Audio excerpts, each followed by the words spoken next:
Hello, hello. Welcome to the 36th episode of BINJ Live. I'm Jason Pramas, and this is Chris Faraone. We're co-hosts. We run Boston Institute for Nonprofit Journalism, yada, yada, yada. And here we are again, 36th time. And again. Yes, Yeah. we're just coming how many at you. 36. This is the 36th time. Yeah. Like a day and a half just doing this.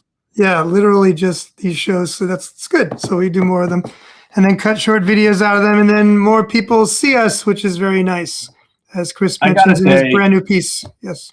Yeah, well, that's it. I mean, do you have any regrets that's what my new piece is about. Like, I don't regret it, but, you do kind of wonder. I mean, on one hand, Jason, you were even probably before me. I bet you did your first live stream on the internet before I go back. My first one it was easy to trace because it was Obama's inauguration day, which was like January, whatever. I think you beat me.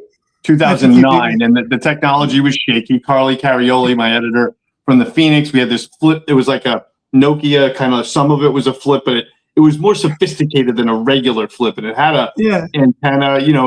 As a comedian, I used to say, why don't they just bring the satellites down 4 inches? But you were, so you were super tech savvy. You were early on eBay, and when it took an hour to post something. I was in eBay 2000, yeah, pretty much right after it started. People? I was on Facebook right after it started as an older person already. What was your question? How about video though, like making videos or even watching other people for news? When I was doing my 1 year as an undergrad at UMass Boston, as an extreme prior learner in the College of Public and Community Service, that's now long gone, killed off by the UMass administration and the state government, I think. And I was in the program that was really great, run by Fred Johnson and Rebe Garofalo, the latter name a lot of folks may know here from Honk. Yeah. He's pretty much the founder of Honk Festival in Somerville and Cambridge. And Rock Against Racism. Oh, yeah. And a lot of anti-apartheid stuff in particular when I was involved I first met Rebe in 85. Right. So the program was called the Community Media and Technology Program. So it was like community media and technology, if that wasn't evident. It's not community, media.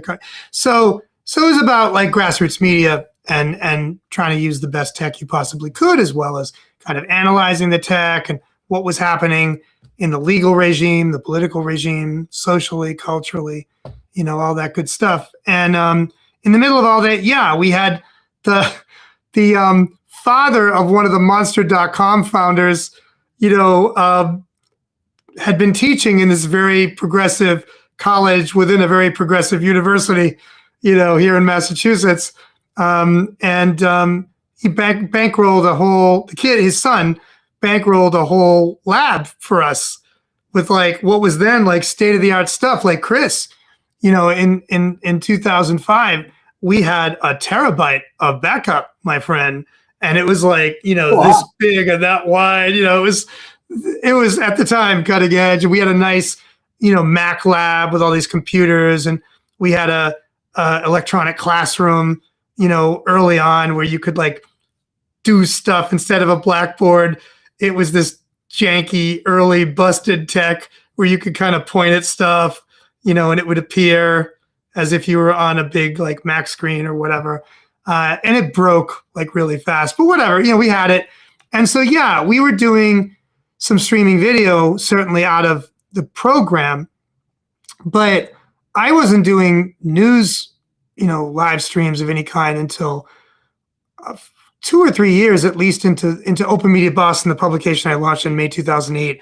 Like I was doing videos, but like I was shooting a video, editing the video, I was shooting it on, digital tape too. It wasn't even, like, and then like editing it in like early editing software and then like uploading it to YouTube, So it was only like around 2011 with Occupy, that I started to do some direct stuff. And one of those things was Russia Today. I'm embarrassed to admit. RT, we all did. We all went on RT, man.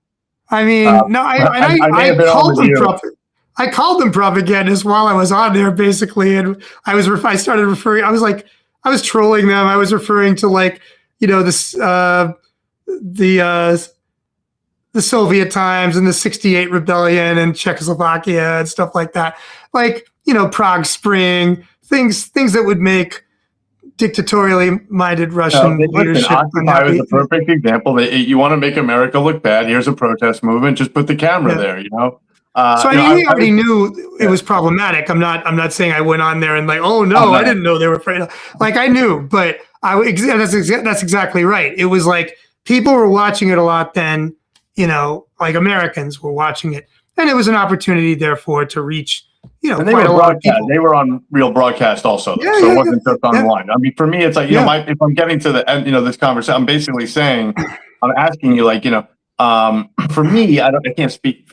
Did you feel like you were reaching a larger audience? Because for me, it's like the end of the story is like we're doing more video at BINJ more than ever and increasingly because we have to if we want to reach more people. Now, back then, I felt like it was so much more heavy lifting to do it, either costly or time consuming. We both kind of have we can both cut video ourselves, but who at the time. Now, I mean, it's not our main thing. Yeah. People want it more. Back then, it was like, if you had it, they might listen to it. But yeah, I mean, that's kind of, so basically all I wrote this week is like, hey, look at us. We're doing this. Check us out. And, some almost like kind of self-mockery but lightly as to, this is what it is. And we're happy to do it. And this show is a big part of it. So now it's super meta, a column about a show, about a column, about a show, about other columns. But here it is. So, yes. Anyway, so we're doing what we're supposed to do, Chris. We're just kind of let's see, regrouping tonight, and AI seems to come up quite a bit and at a little bit deeper level than I think it does. Do you think what we're seeing on the 5 o'clock news, how surface level is that compared to the kind of stuff that you are reading and thinking and watching about AI? Where is the public? Barely. Right? I mean, the stuff on like regular. You mean like terrestrial broadcast TV? Sure, what's left of it, like WCVB and WHTH and all them. NBC. Because I'll you're going to be the one talking tonight, most because you know about this stuff more. Like for AI, I feel that people have to know it. Like it doesn't matter how hard it is or complicated or whatever. We're going to talk about at least one of these stories tonight about literal. We have them in our own backyard, and I know you've been paying attention, is these AI news sites that even as a fucking media maker in Boston who knows all the editors and writers and has had, what do we have, 50, 60 interns a year, we know most of the bylines even. Most bylines make me say, wait a second, were they our intern? Now it's like, what the fuck is this thing? Sometimes it'll look like our site, for crying out loud. So I guess we could get, right into that unless you want... No, I was just going to say, like, TV, including cable and everything, most news shows, quote unquote, that purport to deal with so-called artificial intelligence, like, don't even scratch the surface. They're either cheerleading or vaguely discomfited, but they're not, like, there's not a lot of there in their coverage. They're not digging. They're not doing much of anything. They're just kind of letting it happen. And a lot of these billionaire or some briefly trillionaire overlords are buying up big media. They're buying it up, and I don't think it's for good reasons. It's already been a problem having too much consolidation of media, particularly news media in the U.S. since I was at BU, before you were at BU, like in '84 through '86. Like we were already having classes talking about there being too much consolidation. We're now friends with the Project Censored folks. And the original Project Censor had just started, like right before I started college at age 17 in, fall of '84. And I think the year before, or right around there, was when Project Censored started. They were already like, gee, like there's too few major media companies that control too much media. And the Reagan administration at the time was really deregulating everything and allowing conglomerates to buy up more and more different kinds of news media properties. And I think we've absolutely seen, Other stuff was going on too, but we all end up with like Fox News, CNN, like these kinds of entities, whatever their claim, politics kind of dominating, kind of the news landscape. I think to the detriment of news, ultimately, and because both organizations, as well as MSNBC later and others, these are major propaganda, organs for the ruling class, So I was gonna start with the Austin Chronicle article, but I think on that note, I'd rather start with USA Today if that's cool with you. Yeah. So Chris Chris found a couple of articles we're going to talk about. But first, I want to ask, but as far as that though, listen, the media, and I wish I had this Upton Sinclair quote in front of me about how they are, as horrible as they are also still news rats, and we do see these things swing. And we see it, on our topic of our last show about flock safety, about how, this is a technology that as recently as a couple of months ago, the Boston Globe and all this mainstream media was touting, and it's claiming it's saving lives, yada, yada, yada. And now, since it's trending and everybody's against it, and I think with AI, we're not seeing that tail swing just yet. But when things start to go away and money starts to, I guess we are with data centers, I'm sorry. So we are absolutely seeing it. So what do you think? We're seeing coverage of that. Yeah, I mean, but meanwhile, Atlantic just released a horrendous suck-up piece to Flock. So I think they come, and it used to be just. I want to say, and this is when we get hipster. We're allowed on our own show. It was, dude. I was calling out. There's a whole article. You see it on BINJ. Actually, I think there's two. At least one about the Globe calling out this kind of coverage. And back then, I didn't see anybody else. And I'm sure the activists were, but.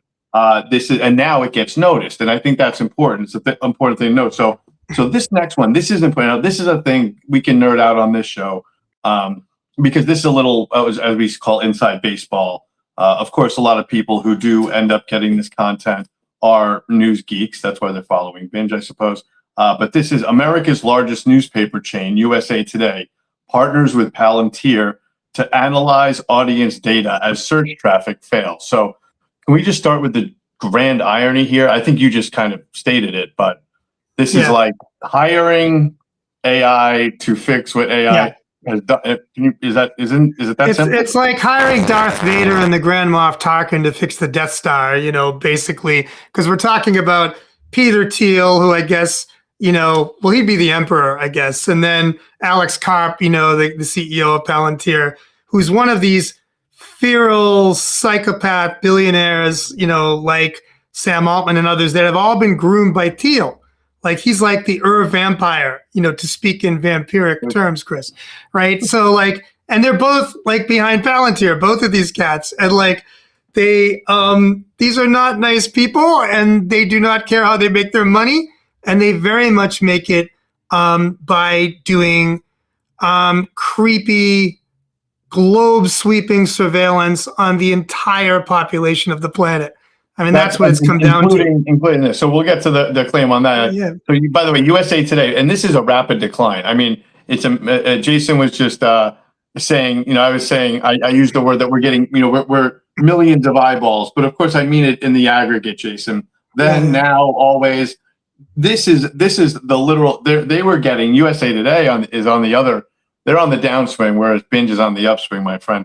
USA Today reported 158 million unique visitors in the second quarter of last year, down from 180 million.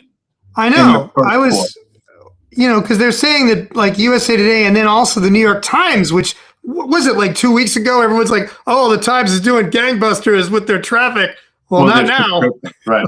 Right. So, I mean, USA Today is taking a bath on traffic. It's for the same reasons. They don't want to say it. It's because of Google, right? It's because of AI summary, right? It's the same problems that all of us small publications, news outlets are facing, where people going to search on search engines that are supposed to search the internet no longer do.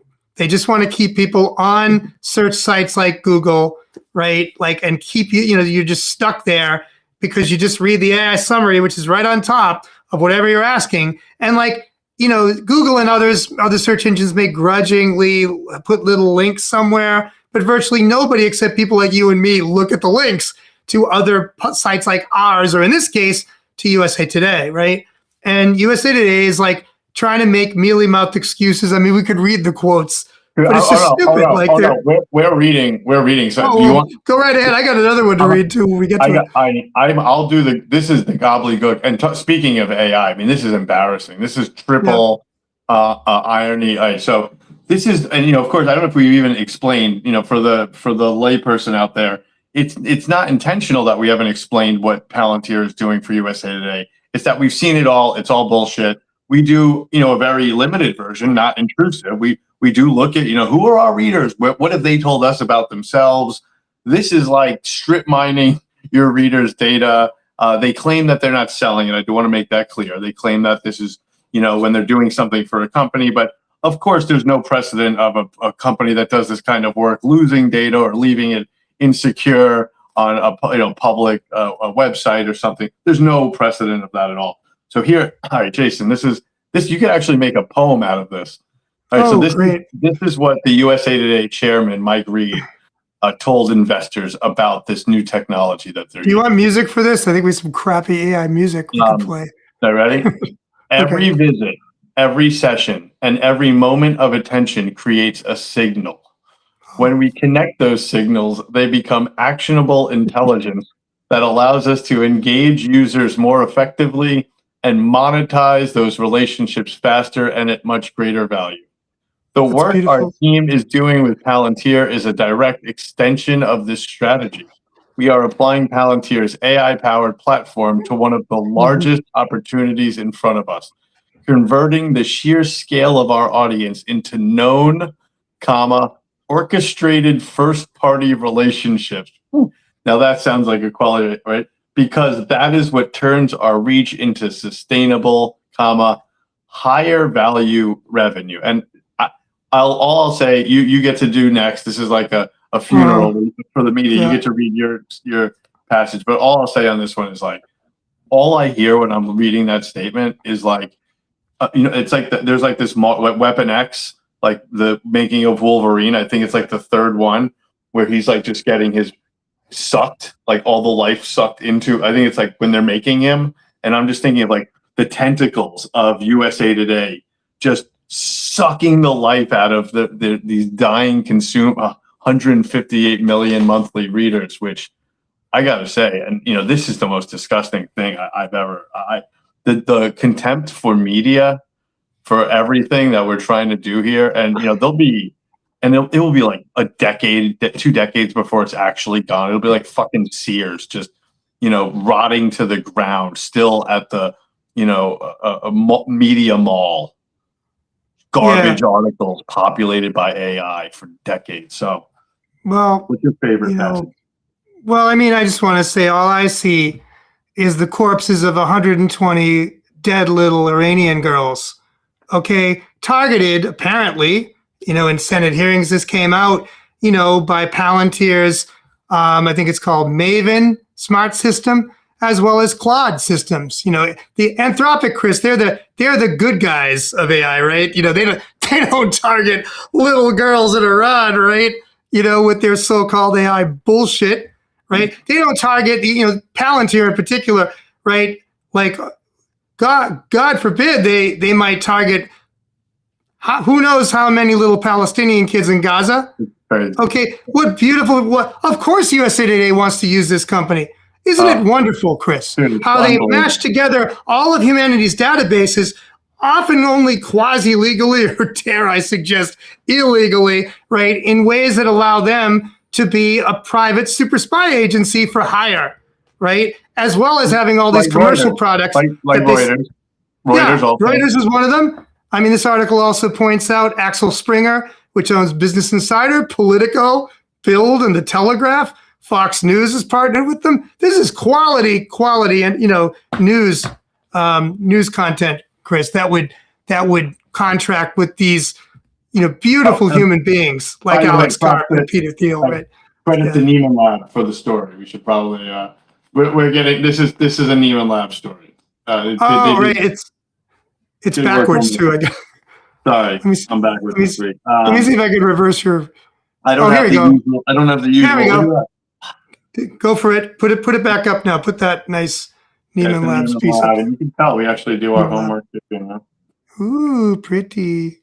So yeah, this is like, but yeah. So my other, take a lot of the. They just go on and on too. Take a lot of the anonymous interactions we have today and turn those into known relationships. The more known, this literally means we're spying on it. This literally means you come into our store. You come into my storefront, right? I own a store on Broadway, and you come in there, and that, the way business has been for like 250 years. You come in, you buy something, you don't. If you buy something, maybe I get your phone number, or maybe you sign something, right? This is saying you come into my store, motherfucker, I'm following your ass no matter what. I'm putting a tracker on your car. And I know that sounds ridiculous. This is literally you come into my store and I slip a tracker in your bag. That's what this is. And I'm not someone who actually really gives a much of a shit about that kind of thing. My data, okay, if I'm letting you, especially me, I know it, right? And I try. There are certain precautions I take, and it's like, at this juncture, I'm doing back is this work here. Is talking about it like this. I know you're much more private than I am. I try, and I'm the stuff I have to be careful about. But this is I mean, you got a kid and all this. Everybody, Maybe I go to USA Today and they're getting 140 points of information on me. I mean, yeah, I mean, it's just adding insult to injury. We're all surveilled more than any other human beings in world history. The powers that just a regular corporation has to surveil its customers, its audience, its vendors, whatever, would make the East German Stasi or the Cold War CIA or the current, well, I wouldn't say the current CIA because they're all interlocked now, certainly, but it would have made those forces that like to spy on people a lot for questionable reasons historically from any other previous point in history, jealous, and that's just a typical company's ability, right? When you start talking about these companies whose business is to try to become super spy agencies and sell that information to the highest bidder, I mean, that's sort of more like in James Bondian terms, that's like being Spectre, isn't it, Chris? You're just like the worst possible human beings. You don't care. They are. Right? And that's why I got to say, the work that you especially, I always, say this, it's not me, it's Jason who's really fighting the fight in the journalism world. I've kind of checked out. I'm doing the work harder than ever, but no, really, you're lobbying, and I'm not dissing you for it. I'm thanking you. The truth is, I see shit like this. And I got to say, when we started, I used to even bite my tongue a little bit about, I know we're running a puny little newspapers and nonprofits here, but I have no doubt that the money blown, the strip mined out of these places. If they were, they don't really. When I see these even studies about what readers want, I never see anything about local news, coverage of the Little League game. They're so removed from even talking about that reality that what the fuck is this? They're doing this research to determine. Ready? They say what people actually care about, and then the things they give are smarter subscription and advertising experiences. No readers ever in the history of reading said I'm looking for smarter fucking advertising. Nobody's ever done it. So it's just I know that they're not really looking to solve the problem. If they were, they'd hire schmucks like us. They would just go call all the journalists back and say, hey, guess what, guys? Turns out you guys cost less than all this bullshit after all. And that we don't have to pay these these stockholders billions of dollars over this much time. And turns out we can even give you health insurance. So let's get everyone back and have journalism again. Okay, we're all back. But it's so much more sophisticated than that because there's just all this money wasted and tied up, and everybody's over the barrel at this point. And frankly, they don't want real journalism. But, that's another. I don't want to sound like a conspiracy nut. You can explain. That is true though. That is somebody's content here. What the fuck?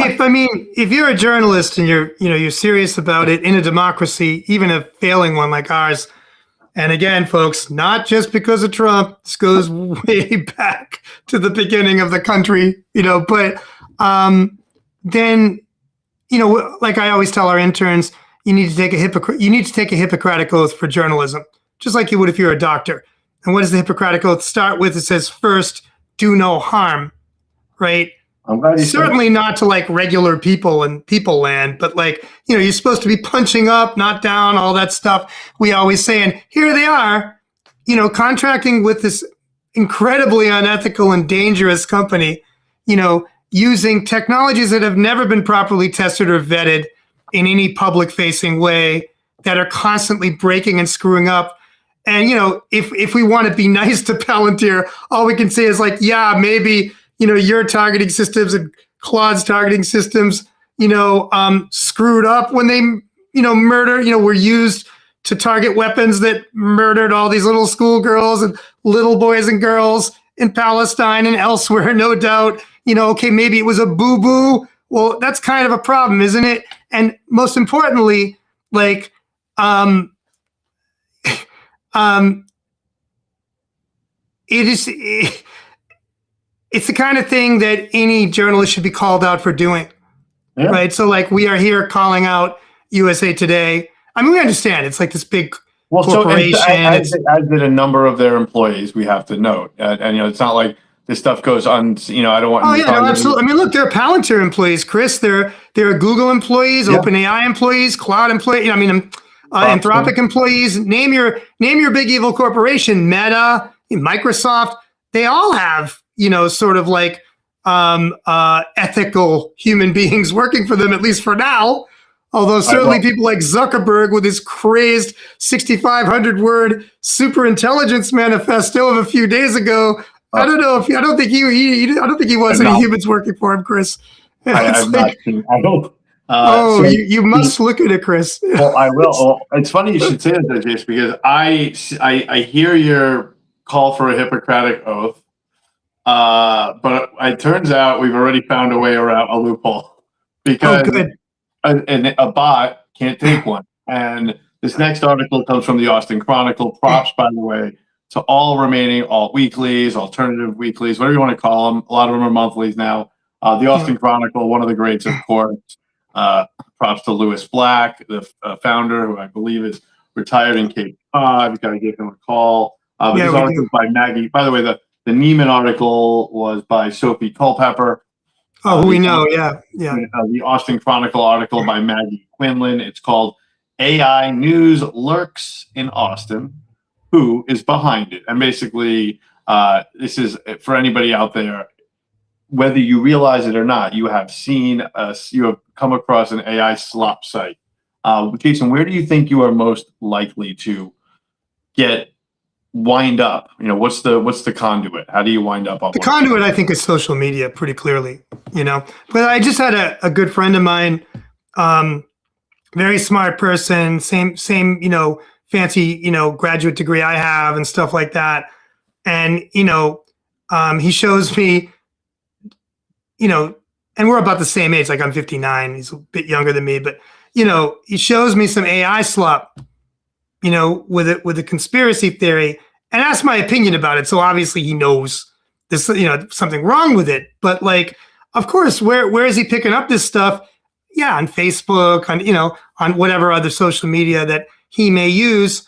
And I wish I could say it was only those of us that are older that are in more danger of getting suckered. I mean, me personally, of course, but people that are less in the tech world all the time, like, are definitely, like, the older they are, it seems to be they fall for it more, but plenty of young people fall for stuff too. And it's everywhere. I think you all, Chris, you've heard, and a lot of the audience has now heard, that there's been this theory out there for a few years, called the dead internet theory. The idea being that most everything on what we used to call the internet, which was supposed to be the grand agglomeration of humanity in one place where we could all share knowledge and, learn stuff together and can create new and exciting, sort of technology and politics that's more democratic and all that nice stuff, be nice to each other. That isn't how it worked out, is it, Chris? And then turns out, increasingly, the theory is basically like that a lot of what's on the internet, or what's left of it, is when it first came out, we weren't using the expression AI slop, but it's bots. It's automatically generated garbage material, which has gotten a little bit better looking. I wouldn't get too crazy about it. I remember our friend and colleague Dan McCarthy about 3 years ago bringing us an early example of an AI bot creating a completely artificial, sort of talk show right? And we were like, ooh, that's pretty interesting, well done and scary. And we hadn't heard a bunch of these things yet or seen the video versions. Once you start listening and seeing these things, you can tell, right? Even now, like unless it's the best, most sophisticated stuff that's run by people, definitely people who are making things look as good as they possibly can. There's going to be tells, right? So, but even, around that point is when we started seeing, 3 years ago or so is when we really started to see the AI companies explode and started pumping out, all kinds of crap. And of course, the many, many unscrupulous operators on the internet, from the lowest level con artist to the highest level corporate types, like we were just talking about, they are just setting their little bots to just create garbage versions of garbage versions of garbage versions. The AI bots are just eating other crap created by AI bots. So places like YouTube, places like all social media have become sinks of this recycled, nonsense that isn't really based on anything, that doesn't look real. And we,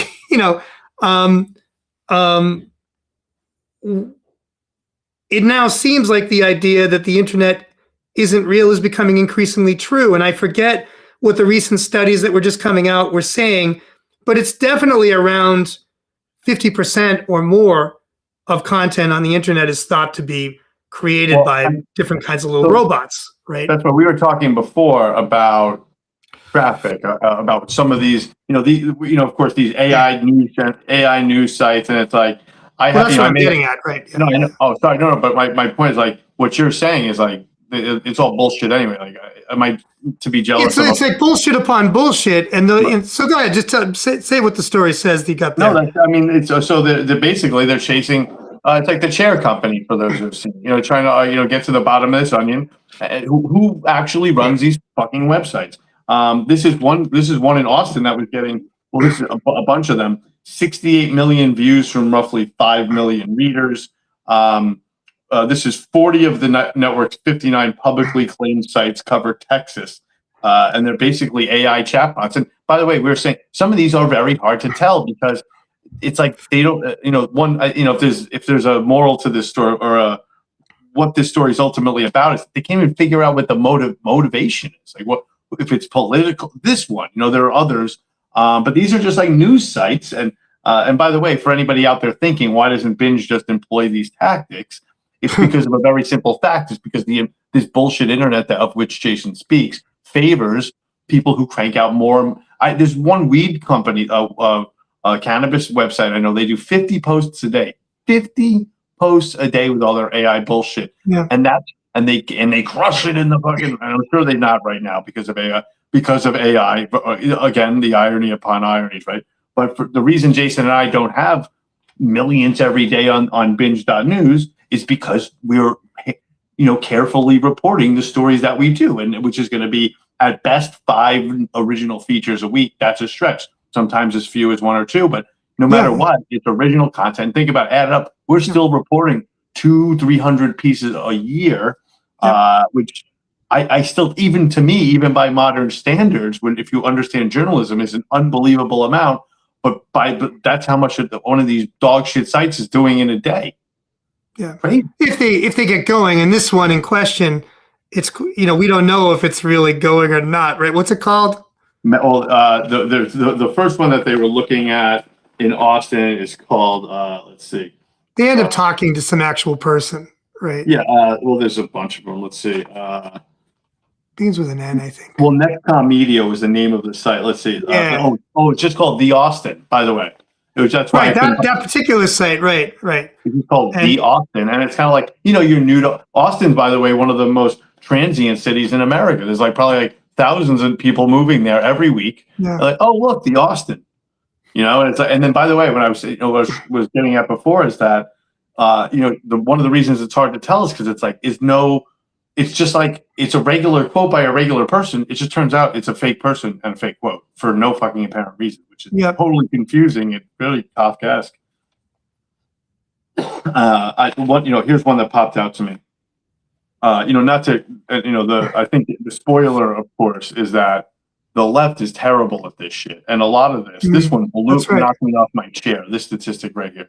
When a Senate Intelligence Committee investigated Russian, I know you can push back on this, but investigated Russian influence in the 2016 election, it found a troll farm's most successful effort was a Facebook page called The Heart of Texas with 4.8 million shares. Russia used it to stage Russia used it to stage dueling rallies outside a Houston mosque in May 2016. But I know you don't always love the jump to Russia.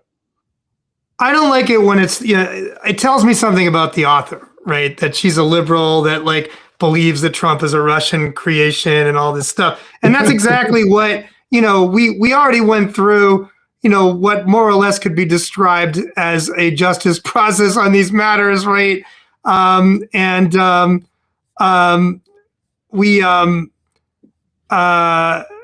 had a number of, sort of hearings in federal government, Mueller and others, right, looking at this stuff. And what they did find is what you're saying. Russia did some stuff with media. It certainly spies on the U.S. Of course it does. What people like this author don't talk about, though, is how much we do to Russia, how much the U.S. government does to Russia, right? It's not like... Well, the president says that. He actually admits that all the time. Yeah. Hey, we give it to them, too. He's like Rodney Dangerfield is the evil Rodney Dangerfield is president. By the way, as far as the president's concerned in the past week, it takes a lot for Trump to shock me, but every time he confesses his affection for Kim Jong-un, I fall off my chair. That one is mind-boggling. Yeah, that's not a career ender, a game. That is the fucking craziest shit, though. That guy who has the fake the fake town that they drive visitors through with the plastic fruit in the grocery store window. Yeah. I think the old expression for that is a Potemkin village or whatever, or or there's another expression from the French Revolution. Marie Antoinette had built a whole little cutesy village. Today she'd be an Instagrammer, right? Marie Antoinette would be in her little village showing all the cute shops, because she literally had village people, not the band. That would have been awesome, but little poor people there working as bakers, and if I remember correctly, right? And I think a Potemkin village is the same kind of thing in their sort of Russian historical context. But it's not real. Yeah, it's we already have. I've seen at least 2 or 3 fake news chains in Massachusetts. Hoodline. Right. Hoodline. Right. That's one of them. One that we have all over. I see it all the time. I've seen it quoted by Boston.com, by the way. Yeah, that's lazy. It's so. I mean, these are folks need to understand this. These are not news sites, right? These are just a couple of dudes. They could be anywhere in the world, right? And they're setting up bots to just, first of all, build shitty websites, and they're all designed to bring in AI bots using AI with AI prompts that are honey to the bee for little AI bots of various descriptions. And the idea, they believe, and it says this in this Austin article, these people in Texas doing this, same deal. It's like one of these underpants gnome situations like they have in South Park. The underpants gnomes in South Park have this big plan on the wall, and it's step 1, gather underpants. Step 2, nothing. And then step 3 is profit. So you've got a lot of these idiots, right? And some of the idiots, though, are a little bit more set up than you might think. In fact, Chris, Poynter reports this very day, based on an original report by the Interlochen NPR station in, I think, Michigan, right? That Prism News has suspended its network of more than 200 AI-generated quote-unquote local news sites following investigations from multiple outlets that expose plagiarism and falsehoods. Right? And it's Israeli-owned, Chris? Isn't that fun? Prism. Oh, You know, like you shine light through to get a rainbow. Prism, and it's Israeli owned. That's not sketchy, huh? Like that's completely normal. There listen, certainly couldn't be any state actors behind that thing, right? But it collapsed. Say, as the owner of a small, whatever, as the proprietor, we have Talking to Its Memo, the cannabis brand. We have the nonprofit. We have other things we've done over the years. You certainly do. The things that we have been, especially with the cannabis, been knocked for. When I think about the infractions that penalize any accounts attached to independent media accounts, my personal account, really difficult to manage this stuff. When I think about what these bastards get away with, spreading propaganda, bullshit, lies, really inciting nonsense activism, just craziness. And they get away with it for a long time at a large scale. And Facebook certainly, I'll tell you, it's kind of like when you're not, they let Michael Jordan take an extra couple steps with the ball. And it's like, I can tell the more traffic I get on Instagram, the less trouble I get in. To return to what I was saying also, like there's two different, I did my underpants gnomes thing, but I didn't finish the anecdote, which is basically like, probably this Texas group is just trying to make money. Mm-hmm. It's just like, it was 3 guys, now it's 2. There were 2 brothers, and one of them is no longer with this thing, that had these sites. And in this case, in the case of the Texas chain, they haven't gone away. They've just retooled. Yeah, they got a better skin. Yeah, they got a better skin on. They had their AIs do better programming slightly, and they might have a couple of humans in the mix somewhere. And it doesn't look like an antique website with antique fonts and stuff. Now it's a little bit more modern looking. Whereas this Israeli owned one went under. Like it's 200 sites just went dark, basically, right? And that's the other kind of site. And I understand that the reporter in Texas is trying to discern in the public interest for the community she covers. What is this thing, this like AI news chain? What is it trying to do to us? Is it just trying to extract money by getting lots of eyeballs on it so it gets money from the AI giants somehow, right? Or from advertising somehow? And of course, it's going to be stealing other people's content as a matter of course. And that is why, by the way, and making up bad content that gets cycled through. We're just eating our own shit at this point. Yeah. And, a lot of these fake chains are being taken down by major news media players who still have armies of lawyers and go after them for ripping their stuff off and not citing them properly or whatever. But like, so there's the whole profit thing, and then there's the whole political actor thing, right? Which is certainly, or, I would say corporate actor. I mean, come on, Austin Chronicle. Why assume it's just a state actor? It could easily be any of the giant companies we named that want something to go their way in local politics. I mean, let's not be naive here, right? Why can't we link up with one? Why can't we link up with a junker? Be like, listen, let us ride your coattails twice a week. How do you think that would work? Should we try that? We haven't tried, first of all. I mean, we go on and on about our ethics. I don't know how that would look. Well, but also, we don't care, right? If as long as our name doesn't have to be attached. Here's the story, buddies. Yeah. Oh, if they paid us, and they stole it, it would be a little less steely. That's true. Yeah, I know, but I mean, I think I get the concern, right? Like, sure, if Russia, or she ended up finding some Ukrainian company that wasn't connected to what she was looking at, but was using the same avatar name that comes out of the box with certain AI packages that nerds like this can buy to more easily produce websites. And so there's a Ukrainian company doing the same thing try to sell like, didn't they say weapons parts or something like that? But it's like, and it uses the same fake avatar, thing, like a picture, which in some cases is a guy, and in some cases is a woman, and it's the same name, and the name is Esther. And they're not trying to be super woke by saying this is like somebody who's non-binary. No. Yeah, these are the pictures of Esther, right there on different sites, right? So it's just extremely lazy. But there's just a lot. There's a lot of Wild West behavior, and none of it would be what Chris or I, as journalists, would call good.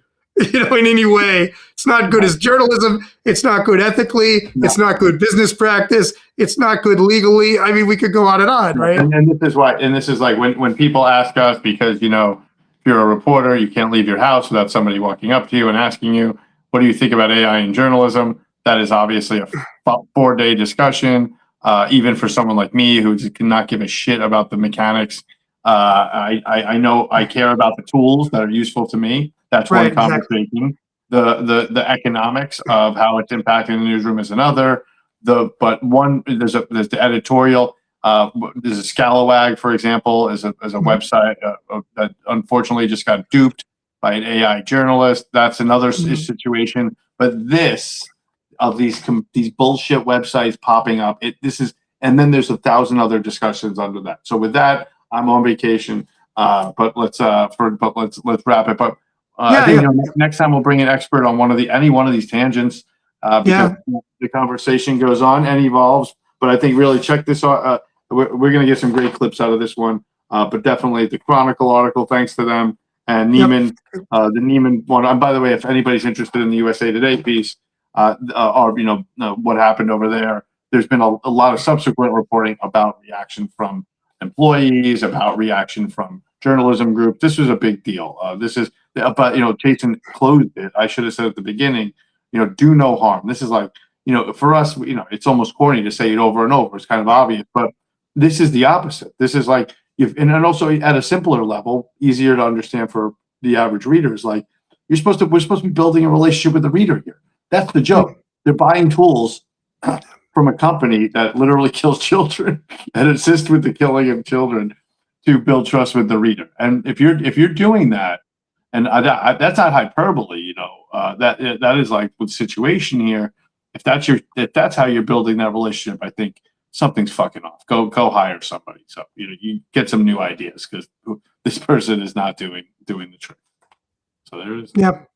And with that jolly wrap up, we'll be back next week, we believe. I think we took a week off last week. We're back. It's been summer. We've been busy. We just got a nice $50,000 donation. Keeps us in business another few months. That's obviously happy making for us. So we also were a little bit giddy with that last week.